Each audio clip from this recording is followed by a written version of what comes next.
Le canapé, c'est le dialogue des cultures, le dialogue des politiques, le dialogue intergénérationnel. Le canapé, c'est aussi l'apprentissage du français. La Société africaine de réassurance, leader panafricain de la réassurance en Afrique, a tenu sa 47e Assemblée générale ce 27 juin à Kigali. L'objectif était de voir comment les sociétés africaines d'assurance peuvent se renforcer et s'autosuffire en matière de réassurance. La cérémonie d'ouverture de cette 47e Assemblée générale a été présidée par la gouverneure de la Banque nationale du Rwanda, Soraya Hakuziyaremye. Elle a remercié Africaré d'avoir choisi le Rwanda pour l'organisation de la 47e Assemblée générale annuelle. Elle a félicité la société pour l'excellent travail accompli durant les dernières années. Nous saluons infiniment le travail accompli durant les dernières années. Il est sans égal. Nous félicitons la société pour l'excellent travail accompli en matière de fourniture de capacités de réassurance de divers types afin de renforcer le marché rwandais et l'ensemble du secteur de l'assurance en Afrique, a-t-elle déclaré. De son côté, le directeur général du groupe Africaré, Dr Corneille Karekezi, a salué le chemin parcouru par Africaré au fil des années, évoquant les défis relevés et les succès obtenus.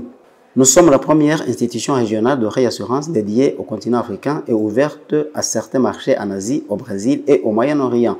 Nous disposons d'une expertise locale unique en matière de sécurité pour nos clients, avec une forte capitalisation et des notations internationales de premier ordre qui soutiennent nos solutions de réassurance sur mesure, s'est-il réjoui. Pour sa part, le président du conseil d'administration d'Africaré, Moustapha Koulibaly, a fait un aperçu du rendement de la société en 2024.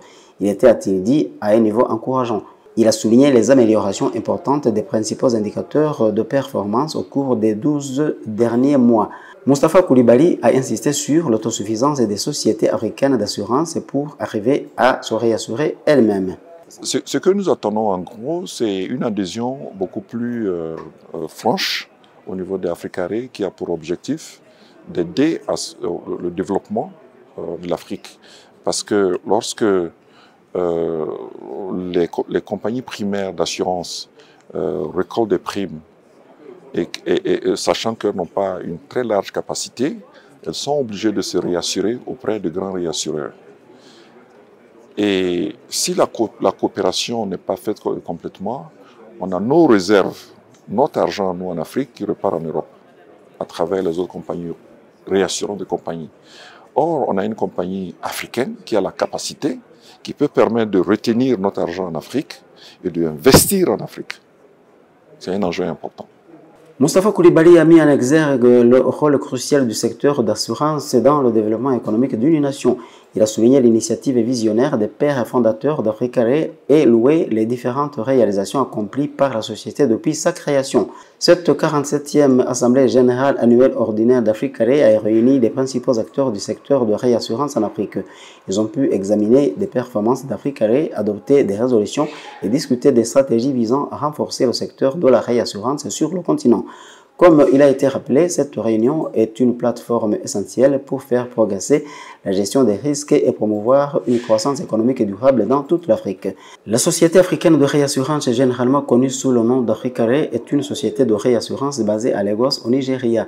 Fondée le 24 février 1976 à Yaoundé, au Cameroun, Africaré est le premier réassureur continental de l'Afrique. Il opère dans 41 pays de l'Union africaine par l'intermédiaire d'environ 107 compagnies d'assurance et de réassurance. La création du réassureur panafricain visait à limiter les sorties de devises de l'Afrique et promouvoir le développement du marché de l'assurance dans son continent. La création du réassureur panafricain visait à limiter les sorties de devises de l'Afrique et promouvoir le développement du marché de l'assurance dans le continent. L'accord de Yaoundé encourageait également toute institution nationale africaine d'assurance ou de réassurance à contribuer au capital de la société. Vital Ndayambagé, le canapé.